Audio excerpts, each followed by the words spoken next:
TPS kita tambah, dibanyakin. Maka setiap 20 meter TPS, setiap 20-30 Dan meter itu TPS. memperburuk wajah kota. Memperburuk wajah kota. Siapa yang mau? Di depan rumahnya dibangun TPS, nggak ada yang mau. Ya mungkin sekitar 400 ton.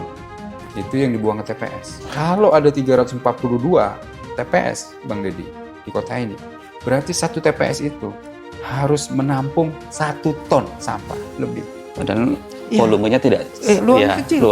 Luasnya kecil. Apa yang terjadi? Tidak akan cukup, pasti berlimpah. Nah, dari situ kita sudah putuskan nih, tata kelola kita kalau ingin kota ini bersih adalah tertutup. Maksudnya apa? Setiap penghasil sampah tadi bertanggung jawab terhadap sampahnya, dikelola. Ini merubah konsep bahwa sampah menjadi berkah. Jangan lagi sampah jadi masalah. Sampah adalah masalah perkotaan. Ia berkelindan dengan jumlah penduduk yang terus bertambah, sementara lahan yang terbatas, termasuk dengan kebiasaan masyarakat membuang sampah. Tapi di kota Jambi, cara pandang itu perlahan-lahan mulai diubah. Bagaimana sampah juga bisa menghasilkan nilai ekonomis dan menjadi peluang kerja. Lewat program OPBM, Operator Pengumpul Sampah Berbasis Masyarakat, warga, RT, hingga pelaku usaha dilibatkan bagaimana bisa mengelola sampah dan menjadi nilai ekonomis. Untuk itu, hadir bersama saya, Wali Kota Jambi, Pak Dr. Maulana. Sehat, Pak ya? Alhamdulillah. Ini terima kasih Pak, sudah bisa menerima kami Bang Deddy, di hari Jumat ini. Sebelum ke materi, saya ingin menyampaikan 2 hal, Pak. Pertama, saya respect ketika kemarin ada dialog terkait OPBM. Dan itu saya pikir jarang-jarang dilakukan oleh kepala daerah menyerap aspirasi. Saya menyaksikan via YouTube dan luar biasa. Itu memang harus dibudayakan bahwa pemerintah harus membangun komunikasi dialog terhadap masyarakat berkaitan dengan isu-isu yang berkembang. Karena tentu dalam konteks perubahan itu kan selalu ada yang pro, ada yang kontra. Nah, dalam konteks itulah kemudian kita adakan dialog supaya aspirasinya bisa masuk. Nah, dalam kaitan itu Pak, kita bicara soal OPBM tadi Pak. Mungkin dari pertanyaan paling awal dulu nih Pak. Sebenarnya apa sih OPBM supaya persepsi kita nanti sama nih Pak? Baik. Jadi mungkin kami ingin memulainya dari masalah. Yang tadi Bang Deddy sampaikan juga bahwa sampah di seluruh kota ya, di Indonesia lah khususnya, di beberapa negara juga sama, menjadi masalah dalam tanda kutip. Kemudian kami melakukan kajian berkaitan dengan data.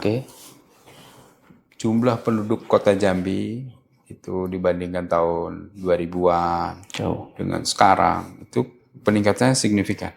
Dari 400.000 sekarang sudah 654.000. Nah, itu yang memiliki KTP, artinya bertempat tinggal di Jambi. Tetapi kota Jambi ini kan sebagai ibu kota provinsi, sebagai kuning telurnya. Jadi kalau siang hari berdatangan lah, orang berdatangan, belum lagi ditambah perumahan yang terus akan bertambah.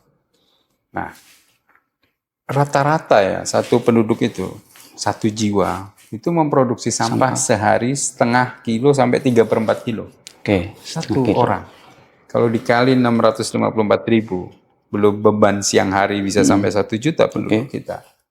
Nah, ternyata memang setelah kita hitung berapa sih sampah yang dihasilkan oleh aktivitas masyarakat di kota Jambi per hari, itu menghasilkan kurang lebih rata-rata 445 ton. 445 ton dalam satu hari. 445 ton dalam sehari. Nah, kemudian kita melihat sekarang dan puluhan tahun sebelumnya, polanya adalah pengelolaan sampah terbuka. Artinya terbuka itu masyarakat, terutama rumah tangga sebagai penghasil sampah, diberikan kebebasan secara terbuka, boleh milih. Yang pertama TPS. TPS itu dibangun sebelum 2006.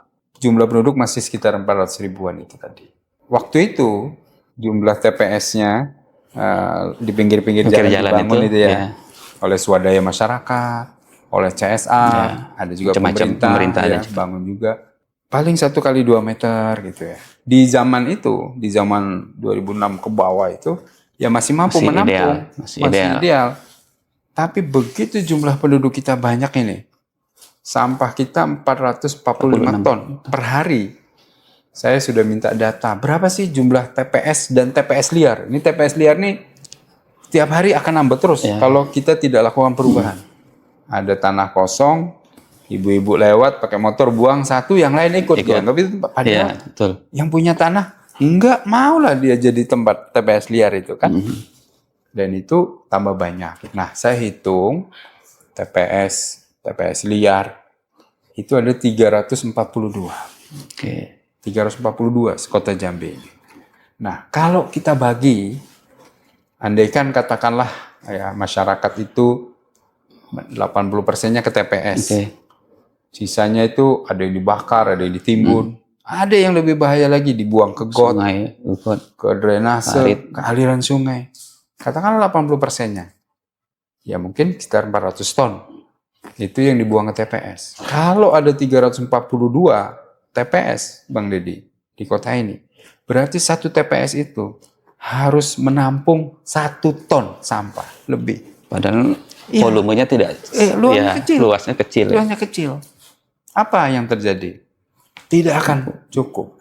Pasti berlimpah. Ditambah lagi memang ada sebagian masyarakat yang buangnya nggak pakai berhenti. Dilempar aja. Ya. Nah, berserakan. Ditambah lagi ada saudara-saudara kita yang ngambil-ngambil yang nilai manfaat tadi dibongkar-bongkar. Sehingga kita melakukan kajian. Berarti kalau penduduk kita nambah terus, kalau polanya sama ini, sistem terbuka ini, maka nggak akan bersih. Pilihannya 2, supaya nggak berserakan, TPS kita tambah, dibanyakin.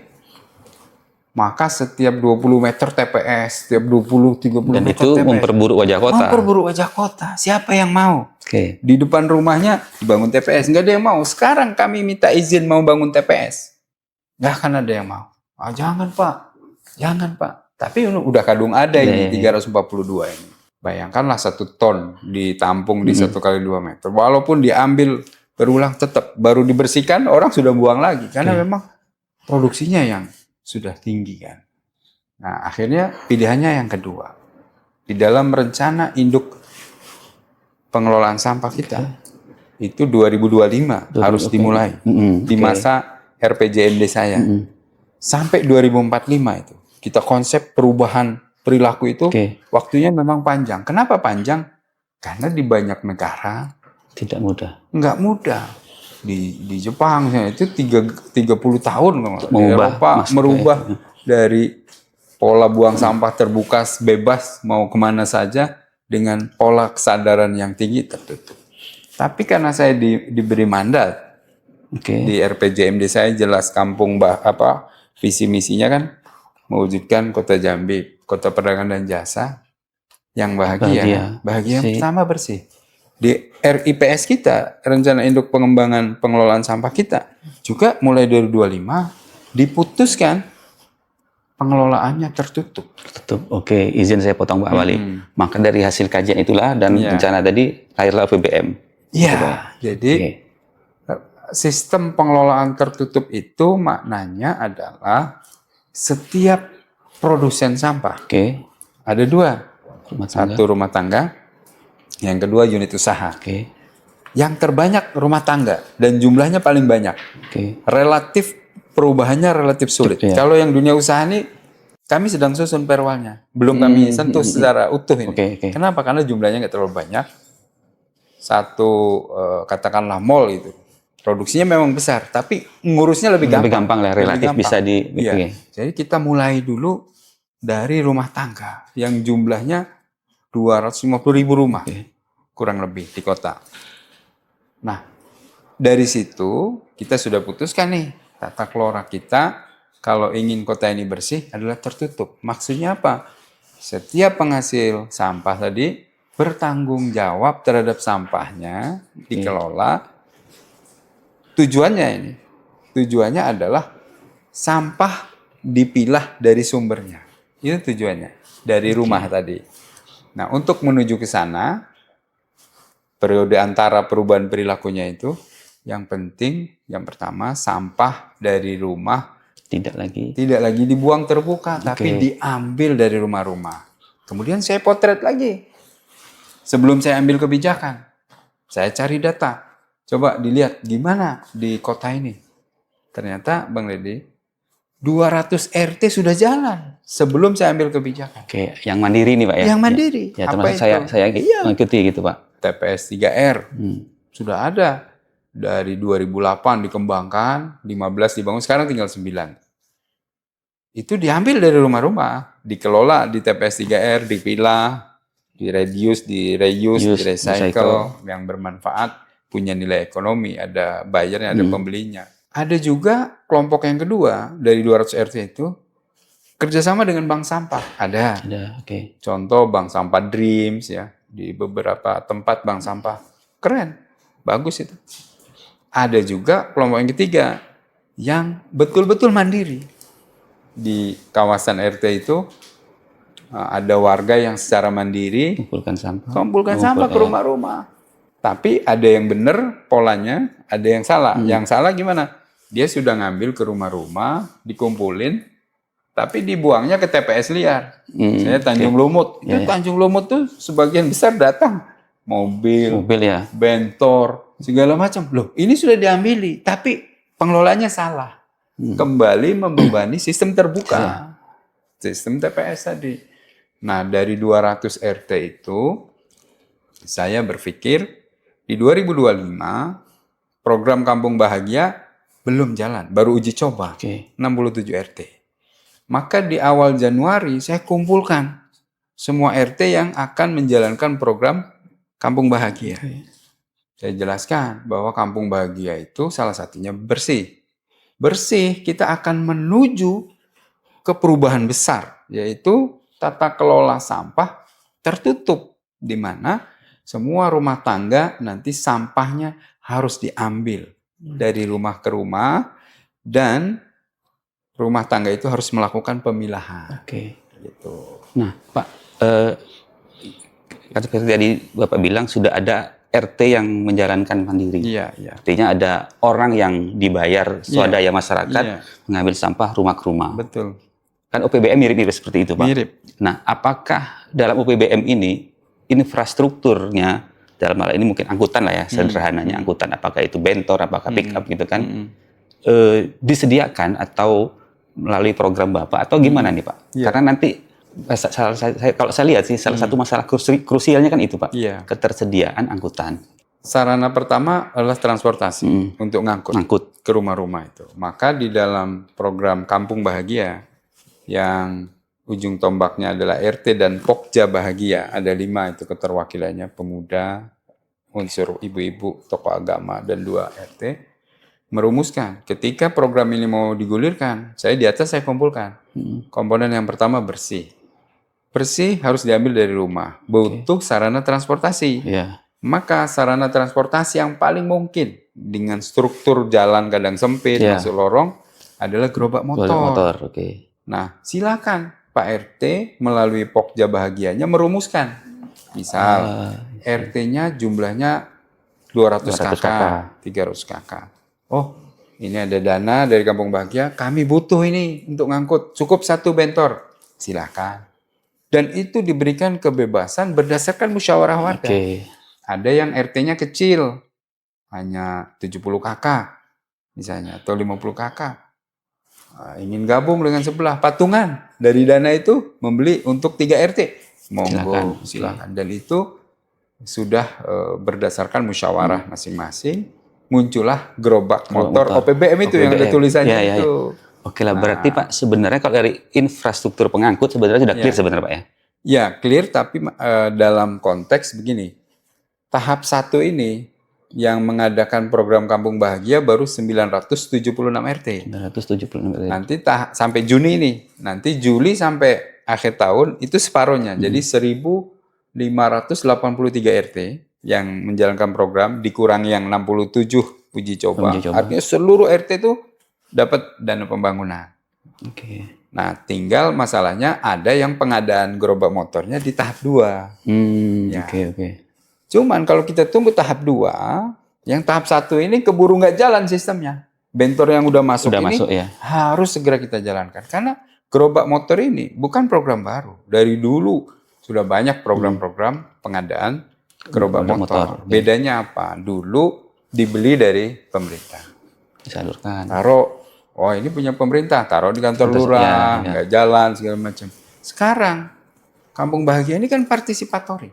Jadi yang merumuskan beli mereka, yang beli juga mereka dari dana Kampung Bahagia tadi. Jadi konsepnya punya siapa ini gerobak motor? Punya masyarakat. Karena dirumuskan oleh masyarakat, dibeli oleh masyarakat, dijalankan oleh masyarakat melalui musyawarah. Siapa pengelolanya? Ditunjuk misalnya, mohon maaf di wilayah itu ada saudara kita yang selama ini ngambil sampah. Silakan. Jadi pengelola. Karena nanti setelah jadi pengelola dia ngambil. Edukasi yang kedua adalah seperti sudah jalan. Saya uji cobakanlah di kecamatan, di pelayangan. Coba, karena kenapa pelayangan? Penduduknya sedikit. Bentornya sudah ada, saya launching di kantor camat.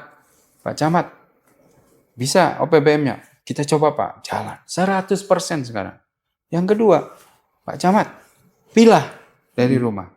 Jadi di rumah-rumah itu, ibu-ibu nanti ke depan ya, setelah tahap 2-nya itu adalah disiapin 2 kantong Bang Bedi di rumah itu. 1 kantong atau tong sampah atau tempat sampah yang basah.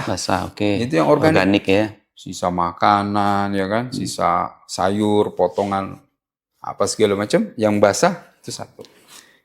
Yang basah ini sifatnya berbau. Berbelatung segala macam. Kalau tidak diambil, maka ini harus diambil setiap hari. Setiap hari gerobak motor yang sudah operasional dari OPBM tadi ngambil ke rumah-rumah yang organik tadi, yang basah diambil setiap hari. Nanti pengganti dari TPS itu ada di intermediate, nanti saya jelaskan. Nah, yang anorganik, yang kering plastik, botol, kaleng, kertas itu nggak bau. Jadi disiapkan di kantong, nanti seminggu bisa ditentukan. Kalau di seberang namanya Jumat berkah, sampah menjadi berkah. Berarti hari Jumat dikeluarin. Jadi bentornya, gerobak motornya semua ngangkut barang yang punya nilai. Nanti ada pembelinya. Ditampung bank sampah. Ditampung bank sampah atau bayar misalnya nanti saya sudah ngomong dengan OJK. Insya Allah setiap kecamatan tuh ada penanggung jawabnya. Misalnya Bank Mandiri, Pegadaian. Kan Pegadaian punya program jadi sampah. Ada yang sampah jadi saham, sampah jadi ada nilai ekonomis bagi warga Pak ya. Wah itu besar sekali Mas.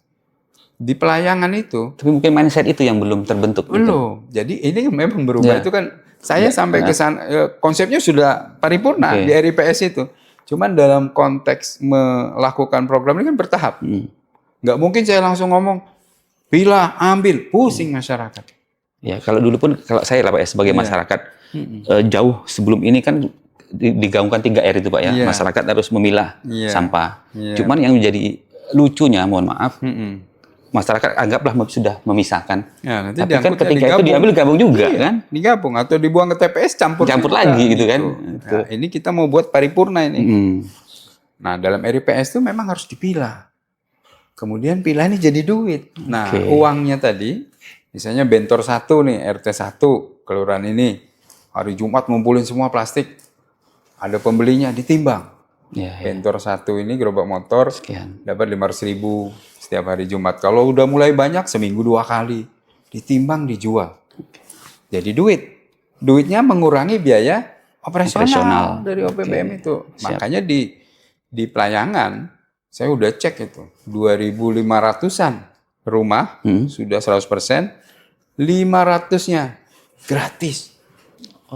Bisa berarti. Gratis dari mana? Orang yang nggak mampu tadi dari hasil pemilahan. Hasil pemilahan. Nah jadi di tahap 1 ini sudah 997 RT yang jalan itu. Dengan jumlah 56.000 rumah yang sudah berjalan dari 250.000. artinya sudah 20%. Nanti harapannya di tahap 2 gerobak motor masuk lagi, naik ini menjadi 1.500-an RT. Siap. Sehingga nanti harapannya adalah tidak ada lagi warga Kota Jambi yang berpikir sampahnya aku buang kemana ya? Ke belakang rumah kah? Ke drainase kah? Ke TPS? Karena TPS nanti di RIPS itu 342 tutup. Baik yang liar maupun yang dibangun oleh swadaya, sekolah dulu bangun, ya kan? Jalan, hotel bangun. Itu kita tutup semua, nggak boleh. Karena apa? Konsepnya tertutup. Nanti duitnya, wah, gede banget. Itu konsep. Pak, dari serangkaian yang sudah dijalankan ini, termasuk dengan menggelar diskusi kemarin, apa sih evaluasi terbesar Pemkot Jambi terhadap pelaksanaan ini? Ya, evaluasi terbesarnya adalah kami akan terus sosialisasi. Itu yang diminta oleh hasil dialog publik itu. Programnya bagus, Pak.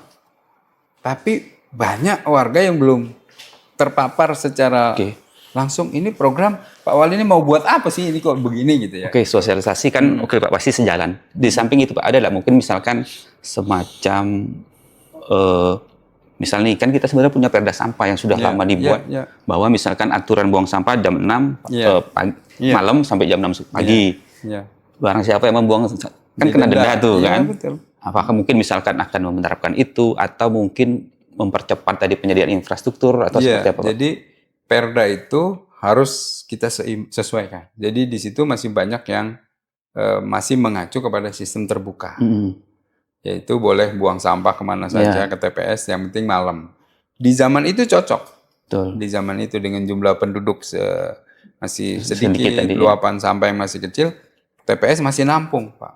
Tapi sekarang saya sudah minta bagian hukum untuk melakukan perubahan perda untuk mendukung RIPS yang sudah disusun. RIPS kan 2025, perda tahun 2020. Jadi ada gap 5 tahun ya.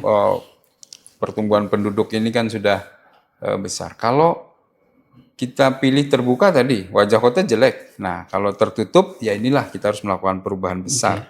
Nah, makanya saya selalu ngomong, saya harus mengambil satu keputusan sebagai pemimpin daerah yang punya konsep bahagia bersih, ya harus diambil keputusan ini. Nggak bisa juga dilakukan oleh wali kota sendiri. Makanya dibuatlah keputusan, kita tertutup. Oke, setuju.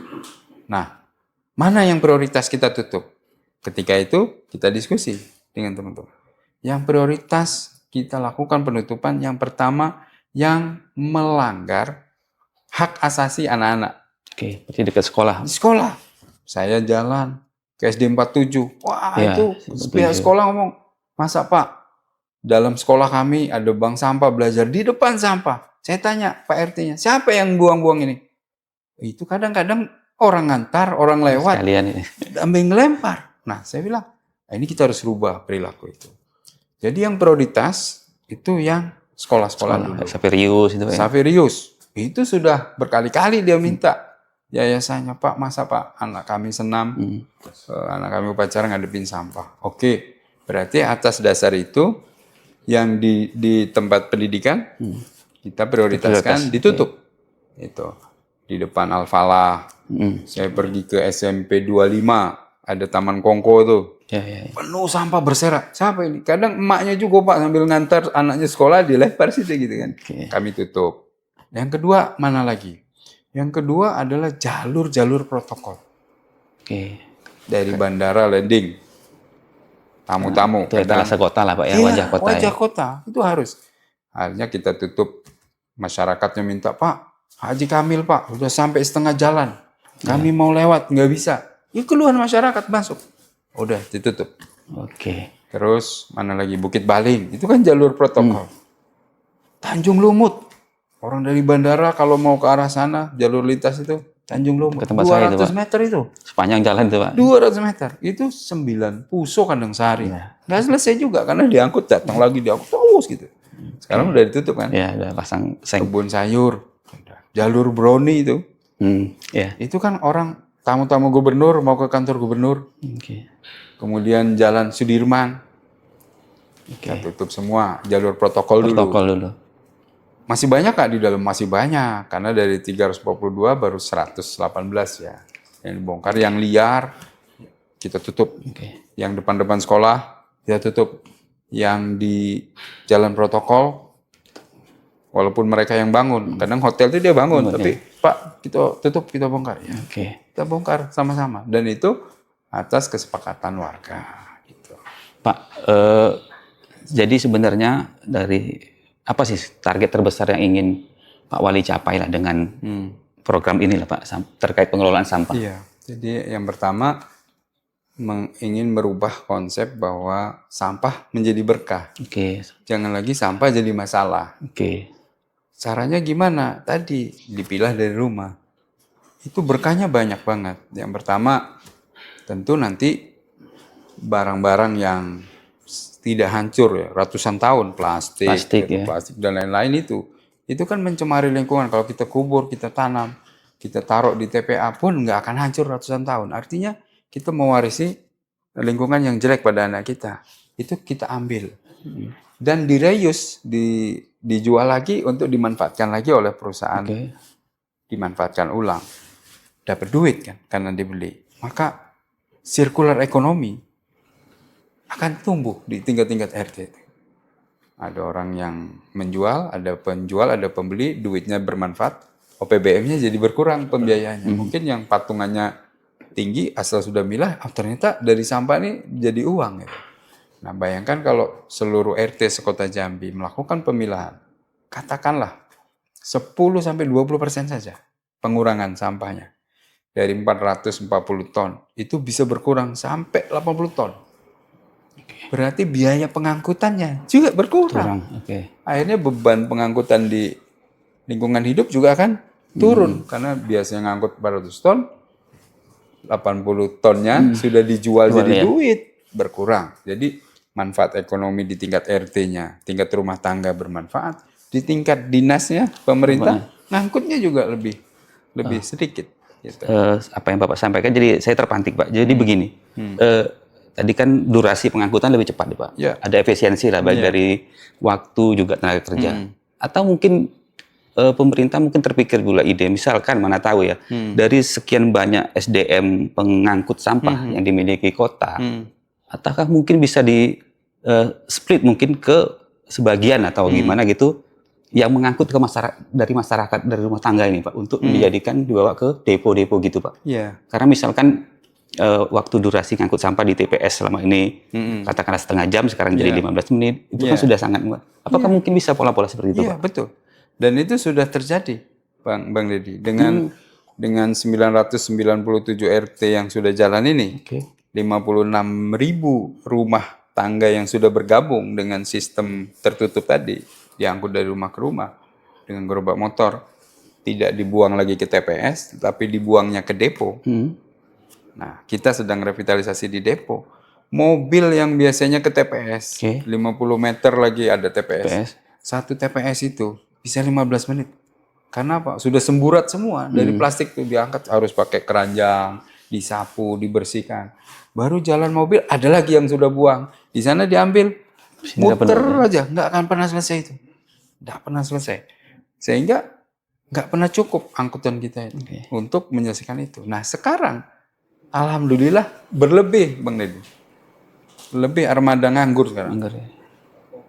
Itu kita minta apa? Akhirnya Kadis lapor sama Kabid Persampahan. Dibuat apa? Untuk membersihkan drainase dari sedimen dan gulma. Sekarang banyak drainase kita itu udah nggak kelihatan lagi, ketutup rumput gitu, sehingga kalau hujan dikit air menggenang ke jalan karena drainasenya nggak ada.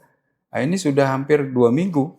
Target bulan 8 seluruh jalan di Kota Jambi yang protokol-protokol yang besar drainasenya karena diangkut setiap hari. Sekarang 4 kru yang biasanya ngangkut sampah sekarang ngangkutin sedimen, gulma udah banyak. Ada saya lihat.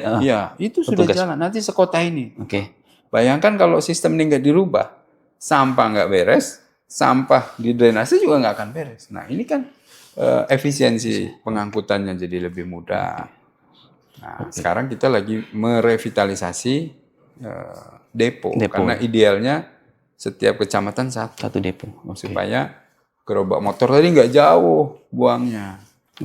Nah, depo harus juga sesuai dengan standar. Maksudnya standar begini, bawahnya nggak boleh tanah harus langsung bersentuhan cor, ya. ya harus cor.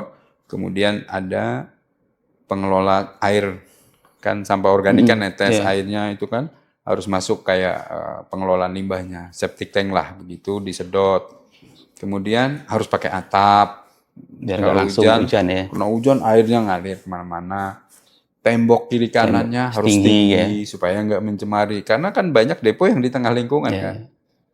Nah itu kita lakukan. Percepatan revitalisasi. Target ya bulan 8 ini 7 depo bisa 8 atau 9 bisa selesai. Sehingga nanti depo yang ada kan dibangun tahun berapa? 2008. Dengan standar yang masih tanah, pagarnya pendek, nggak ada atap, itu kan mencemari juga. Maka ini harus segera diperbaiki deponya. Ini OPBM sudah jalan, deponya masih belum direvitalisasi. Segera, sekarang lagi dikerjakan. Jadi ada di mana? Seberang satu, di Depo Danau ya. Teluk. Danau. Itu gabungan Pelayangan dan Danau kecamatan Teluk, ya. karena kan penduduknya tidak terlalu banyak. Yang kedua di mana? Di Kota Baru ini, Perumnas.